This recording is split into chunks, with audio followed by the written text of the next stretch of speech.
ان الذین یستکبرون عن عبادتی سیدخلون جہنم داخرین۔ اللہ جل جلالہ کا یہ ارشاد ہے کہ اللہ تمہارا رب تم سے یہ کہتا ہے تم مجھے پکارو، میں تمہاری دعاؤں کو قبول کروں گا، اور وہ لوگ جو میرے سامنے ہاتھ پھیلانے سے، دعائیں مانگنے سے جی چراتے ہیں، جن کے پاس فرصت نہیں ہے دعا مانگنے کے لیے، ہاتھ پھیلانے کے لیے وقت نہیں ہے، تکبر کرتے ہیں، کون دعائیں مانگے، وقت نہیں ہے، سیدخلون جہنم داخرین، ان قریب یہ ذلیل اور رسوا ہو کر جہنم میں داخل ہوں گے۔ من لم یسأل اللہ یغضب علیہ، جو اللہ سے نہیں مانگتا اللہ اس سے ناراض ہوتا ہے۔ تو اس لیے ہر مشکل میں پیارے پیغمبر صلی اللہ تعالی علیہ وسلم کا رجوع اللہ کی طرف تھا۔ جب بھی دعا مانگیں تو دعا کے لیے سب سے بڑی چیز جس کی وجہ سے آپ کی میری دعا قبول ہوگی وہ ہے اکل حلال، حلال روزی، اس کا اہتمام۔ نمبر 2، یقین ہو کہ اللہ میری دعا کو قبول کرے گا۔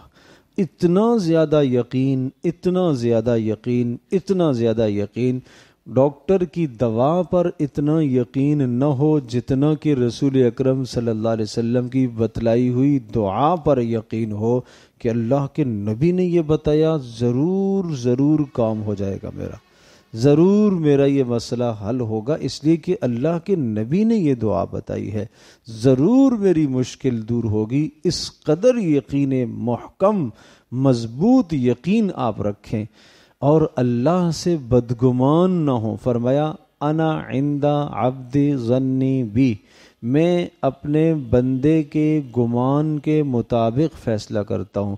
اگر بندے کا گمان یہ ہوگا کہ اللہ میری یہ دعا قبول کرے گا تو میں کروں گا، اور اگر یہ گمان ہوگا کہ پتہ نہیں میری دعا قبول ہوگی کہ نہیں ہوگی تو پھر نہیں ہوگی۔ بھائی ہم کسی آدمی کے پاس جاتے ہیں اور یہ کہتے ہیں جی آپ کے پاس آیا ہوں، بڑی امید سے آیا ہوں، تو ہم کیا کرتے ہیں، ہم اپنا برم برقرار رکھنے کے لیے اس کی امید کی وجہ سے ہم اس کی ضرورت کو، حاجت کو پورا کر دیتے ہیں۔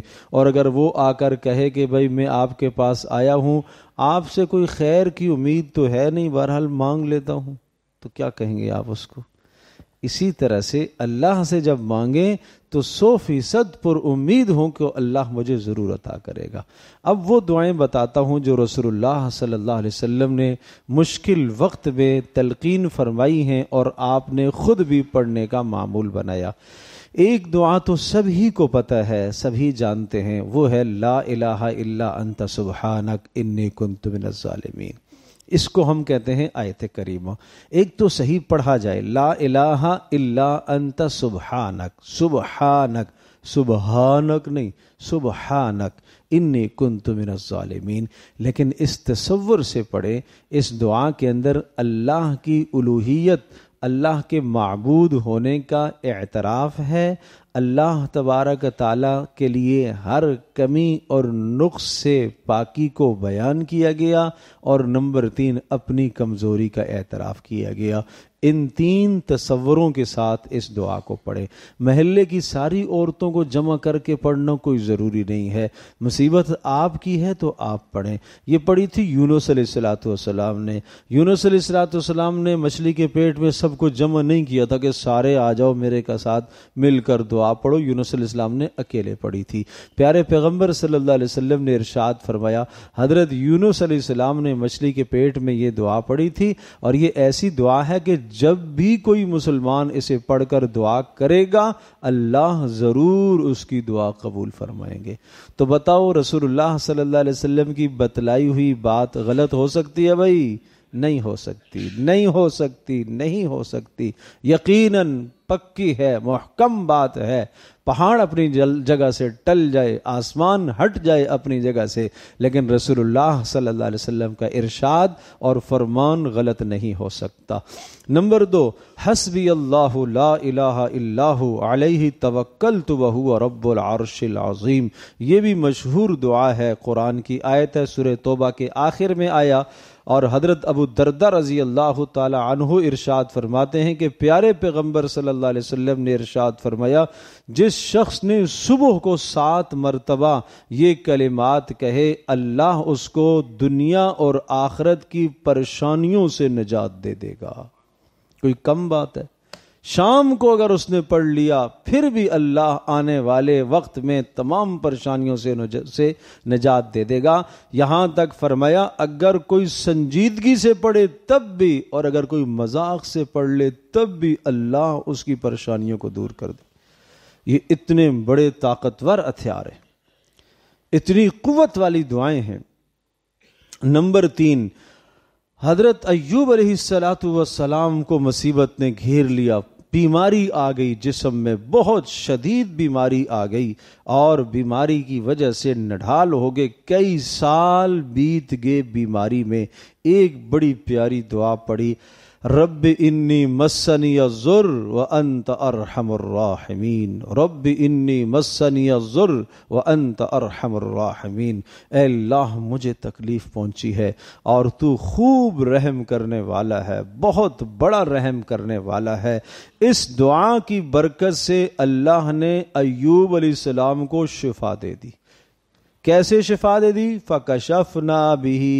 فَكَشَفْنَا بِهِ مِن ضُرٍّ، ہم نے اس کی تکلیف کو دور کر دیا۔ اور صرف تکلیف کو نہیں دور کر دیا، ایوب علیہ السلام کی آل اولاد جانور گھر سب تباہ ہو گئے تھے، اللہ نے دوبارہ سے سب کچھ دے دیا اس دعا کی برکت سے۔ تو وہ جو ٹوٹا ہوا منصب اور مقام ہے اور سب کچھ آپ سے چھنا ہوا ہے، اگر آپ چاہتے ہیں دوبارہ اس کو وصول کریں تو آئیے پھر ایوب علیہ السلام کی دعا پڑھیں۔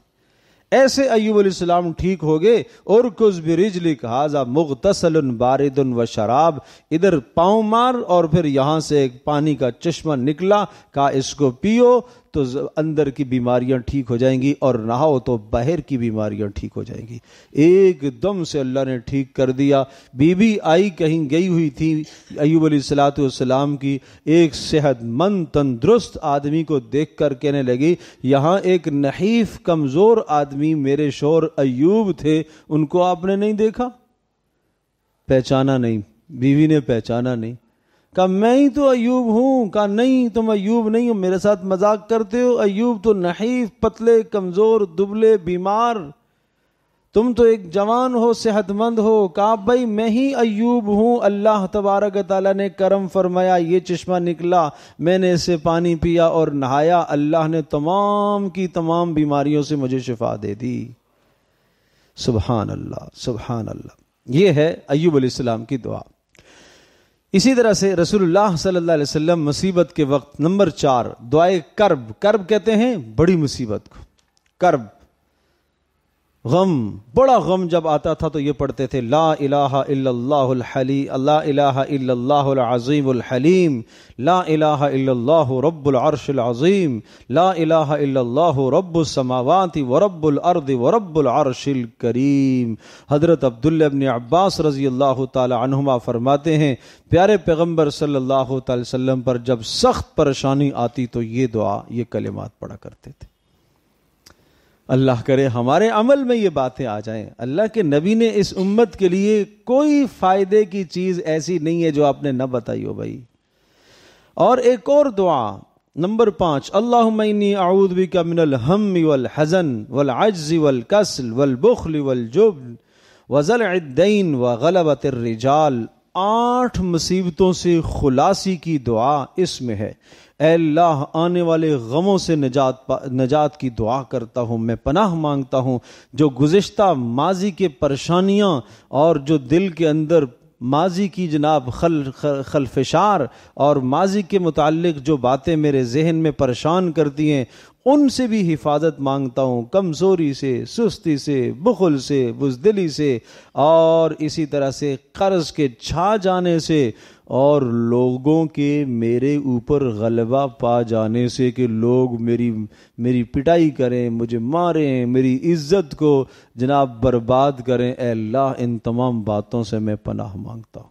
کتنی پیاری دعا ہے۔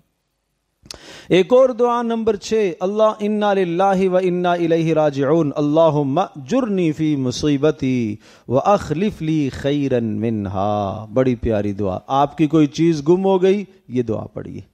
گاڑی گم ہو گئی، چوری ہو گئی، یہ دعا پڑھیے۔ جوتے چوری ہو گئے، یہ دعا پڑھیے۔ کپڑا گم ہو گیا، یہ دعا۔ گھر میں چھوٹی چیز گم ہو گئی، یہ دعا پڑھیے۔ یہ اتنی بڑی دعا، اتنی بڑی دعا، اتنی بڑی دعا۔ اس کا مطلب اے اللہ ہم سب تیرے لیے ہیں اور تیری طرف لوٹ کر جانا ہے۔ اے اللہ اس مصیبت میں مجھے اجر عطا فرما اور اس مصیبت اور تکلیف میں مجھے اس کا بدل عطا فرما۔ نعم البدل، اچھا بدلہ مجھے عطا فرما۔ ام سلمہ رضی اللہ تعالی عنہا رسول اکرم صلی اللہ تعالی علیہ وسلم کی بیوی، وہ فرماتی ہیں کہ میرے شوہر ابو سلمہ کا انتقال ہو گیا تو میں نے رسول اللہ صلی اللہ علیہ وسلم کی اس دعا کو پڑھا۔ کیا پڑھا؟ انا للہ و انا الیہ راجعون اللہم اجرنی فی مصیبتی، اے اللہ اس مصیبت میں مجھے اجر دے، واخلف لی خیرا منہا، اور اے اللہ اس مصیبت میں مجھے اس کا بدل عطا فرما۔ تو میں سوچ میں پڑ گئی کہ ابو سلمہ میرے لیے اتنے اچھے آدمی تھے، میرے شوہر، اس کے بدلے میں اللہ مجھے کون دے گا؟ کون اس سے زیادہ اچھا ہو سکتا ہے؟ تو عدت پوری ہوئی تو رسول اکرم صلی اللہ علیہ وسلم کی جانب سے مجھے نکاح کا پیغام ملا۔ تو میں سمجھ گئی کہ ابو سلمہ سے بہتر بدلہ اللہ نے نبی اکرم صلی اللہ علیہ وسلم کی صورت میں مجھے عطا فرمایا، اور اللہ نے مجھے ام المومنین مسلمانوں کی ماں بنا دیا۔ سبحان اللہ۔ تو یہ دعا بھی بڑی پیاری ہے، جب کسی کا انتقال ہو جائے تب بھی پڑھا کریں، اور کوئی چیز گم ہو جائے، چھوٹ جائے، یہ پڑھا کریں۔ یا حی یا قیوم نمبر 7، یا حی یا قیوم برحمتک نستغیث۔ حضرت انس رضی اللہ تعالیٰ عنہ فرماتے ہیں رسول اللہ صلی اللہ علیہ وسلم کو جب کوئی سخت تکلیف اور پریشانی کا معاملہ پیش آتا تو کثرت سے یہ پڑھتے، یا حی یا قیوم برحمتک استغیث۔ استغیث نستغیث دونوں طرح سے جائز ہے۔ استغیث میں مدد مانگتا ہوں، نستغیث ہم مدد مانگتے ہیں۔ یا حی یا قیوم برحمتک استغیث، یا حی یا قیوم برحمتک استغیث۔ نمبر 8، اللہم رحمتک ارجو فلا تکلنی الی نفسی طرفۃ عین واصلح لی شانی کلہ لا الہ الا انت۔ حضرت ابو بکر رضی اللہ تعالیٰ عنہ فرماتے ہیں کہ رسول اکرم صلی اللہ تعالیٰ علیہ وسلم نے فرمایا پریشانی میں مبتلا شخص یہ دعا پڑھے۔ سبحان اللہ۔ کیا مطلب؟ اللہم رحمتک ارجو، اے اللہ میں تجھ سے تیری رحمت کا امیدوار ہوں، اے اللہ اس مشکل میں مجھے میری ذات کے سپرد نہ کر دینا کہ میں از خود اپنی ذات کے بارے میں کوئی ایسا فیصلہ کر دوں جس کی وجہ سے مجھے نقصان ہو جائے۔ واصلح لی شانی کلہ، میرے سارے حالات کو تو ہی درست کر لے۔ لا الہ الا انت، اے اللہ آپ کے سوا کوئی عبادت کے لائق نہیں۔ نمبر 9، اللہ اللہ ربی لا اشرک بہ شیئا۔ حضرت اسماء رضی اللہ تعالی عنہا فرماتی ہیں رسول اکرم صلی اللہ تعالی علیہ وسلم نے مجھے دکھ اور پریشانی کی حالت میں یہ دعا پڑھنے کے لیے کہا۔ ایک خاتون ہے اسماء رضی اللہ تعالی عنہا، وہ فرماتی ہیں مجھے رسول اللہ صلی اللہ علیہ وسلم نے غم کے وقت یہ پڑھنے کو کہا، چلتے پھرتے پڑھتی تھی اس کو۔ کوئی بہت بڑی دعا ہے؟ نہیں۔ اللہ اللہ ربی لا اشرک بہ شیئا، اللہ اللہ ربی لا اشرک بہ شیئا، اللہ اللہ ربی لا اشرک بہ شیئا۔ نمبر 10، وہ بڑی پیاری دعا ہے، بڑی خوب دعا ہے، بڑی خوب دعا ہے، عجیب دعا ہے، عجیب اس میں انکساری ہے، اپنی تواضع ہے، عجز ہے۔ اللہ کے نبی نے کیا پڑھا؟ اللہم انی عبدک، اے اللہ میں تیرا بندہ ہوں، وابن عبدک تیرے بندے کا بیٹا ہوں، وابن امتک اے اللہ تیری بندی کا بیٹا ہوں، ناصیتی بیدک اے اللہ میری پیشانی تو تیرے قبضہ قدرت میں، ماضٍ فی حکمک اے اللہ تیرے فیصلے میرے اندر جو جاری ہو رہے برحق، عدل فی قضاؤک اے اللہ جو تیرے فیصلے تقدیر کے میرے بارے میں ہیں وہ برحق ہیں، اسألک بکل اسم هو لک سمیت بہ نفسک اے اللہ میں تجھ تجھ سے سوال کرتا ہوں ہر اس نام کے واسطے سے جو آپ نے اپنے لیے منتخب کیا ہے، او علمتہ احدا من خلقک، یا وہ نام آپ نے اپنی مخلوق میں سے کسی کو سکھایا ہے، او انزلتہ فی کتابک، یا وہ نام آپ نے اپنی کسی بھی کتاب میں اتارا ہے، او استأثرت بہ فی علم الغیب عندک، یا وہ نام آپ نے اپنے پاس غیب میں چھپا کر رکھا ہے۔ ان تمام ناموں کے ذریعے سے سوال کرتا ہوں، کیا سوال کرتا ہوں؟ ان تجعل القرآن ربیع قلبی، اے اللہ قرآن کو میرے دل کی بہار بنا، ونور صدری، اور میرے سینے کی روشنی بنا، وجلاء حزنی، اور اسی طرح سے میرے غموں کو دور کرنے کا ذریعہ بنا، وذہاب ہمی، اور بڑی بڑی جو آنے والی پریشانیاں ہیں ان پریشانیوں کو بھی دور کرنے کا ذریعہ بنا۔ رسول اللہ صلی اللہ علیہ وسلم نے فرمایا جو شخص جب بھی اس کو مصیبت لاحق ہو یہ کلمات پڑھے، اللہ اس کی مصیبت اور غم کو دور فرمائیں گے، اور صرف مصیبت کو دور نہیں فرمائیں گے بلکہ اس کی جگہ اسے خوشیاں عطا کریں گے۔ ہاں سب چاہتے ہیں نا کہ خوشیاں ملے، اللہ خوشیاں دے گا، اللہ خوشیاں دے گا۔ نمبر 11 اور آخری دعا، اللہم لا سہل الا ما جعلتہ سہلا وانت تجعل الحزن اذا شئت سہلا، اے اللہ ہر شے کی مشکل کو تو ہی آسان کرتا ہے۔ جب آپ کے سامنے کوئی مشکل کام آ جائے، حل ہونے والا نظر نہ آ رہا ہو، یہ بڑی مشکل میں پھنس گیا ہوں، اس موقع پر یہ پڑھا کرو۔ کسی بھی طرح کا کاروباری کام، ملازمت کا کام، کوئی بھی کام جو آپ نہیں کر سکتے، اس دعا کی برکت سے اللہ آسان کرے گا۔ اے اللہ لا سہل الا ما جعلتہ سہلا، اے اللہ وہی آسانی ہوتی ہے جو آپ آسان کرتے ہیں، اے اللہ تو جب چاہتا ہے مشکل کو آسان کر دیتا ہے۔ تو آپ علیہ السلام پریشانی کے وقت اس دعا کو بھی پڑھا کرتے تھے۔ تو بھائی درود شریف کی بھی کثرت کیا کریں، دل سے ندامت بھی ہو، شرمندگی اپنے گناہوں پر ہو، توبہ اور استغفار بھی ہو ساتھ، اور پھر اس کے بعد خوب یکسوئی کے ساتھ 2 رکعت نماز نفل پڑھ کے اللہ کے سامنے گڑ گڑاتے ہوئے ان دعاؤں کو پڑھیں۔ پھر دیکھیں کیسے پریشانیاں حل ہوتی ہیں، کیسے مصیبتیں حل ہوتی ہیں۔ دائیں بائیں مت بھاگیں، اس کے پاس وہ بگڑی بنا دے گا، وہ بنا دے گا، وہ کیا بگڑی بنائے گا؟ عقیدہ بھی خراب کر دے گا، دین بھی خراب کر دے گا۔ جس کی اپنی بگڑی نہیں بنی ہوئی تمہاری کیا بنائے گا بھائی؟ اللہ پاک سے مانگو، اللہ ہی بگڑی بنانے والا، اللہ ہی مشکل سے نکالنے والا، اللہ ہی تنگی سے نکالنے والا، اللہ ہی اللہ ہے، اللہ ہی اللہ ہے، اللہ ہی اللہ ہے۔ اللہ کے سوا کوئی ذات نہیں ہے جو آپ کی مشکل کو حل کر سکے۔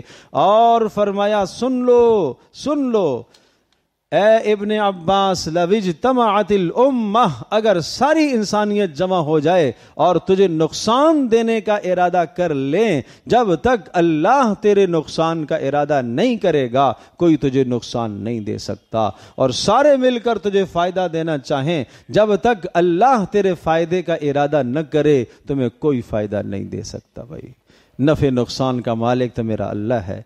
میرے عزیزوں، میرے دوستوں، بزرگوں، اس اللہ سے اپنا تعلق قائم کرو، اس اللہ سے اپنا تعلق قائم کرو۔ ہم کمزور ہیں، کمزور کو بڑے طاقتور سہارے کی ضرورت ہوتی ہے، اور سب سے قوی طاقتور سہارا وہ اللہ کی ذات ہے۔ سب نبیوں کے ہاتھ اللہ کے سامنے اٹھے ہوئے ہیں، ولیوں کے ہاتھ اللہ کے سامنے اٹھے ہوئے ہیں، غوث اور کتب اور بزرگوں کے ہاتھ بھی اللہ کے سامنے اٹھے ہوئے ہیں، وہ بھی اللہ کے سامنے اپنی گردن کو جھکاتے ہیں۔ تو ہم بھی اللہ کے سامنے اپنے سر کو جھکائیں، اپنے ماتھے کو اللہ کے سامنے ٹیکیں، اللہ کے ساتھ راز و نیاز کریں، سب شرک اور کفر اور غیر پر توکل اور بھروسہ چھوڑ دو، صرف میرا اللہ ہی ہے، وہی سب مشکلوں کو حل کرنے والا ہے، اور ان اعمال کی برکت سے حل کرے گا۔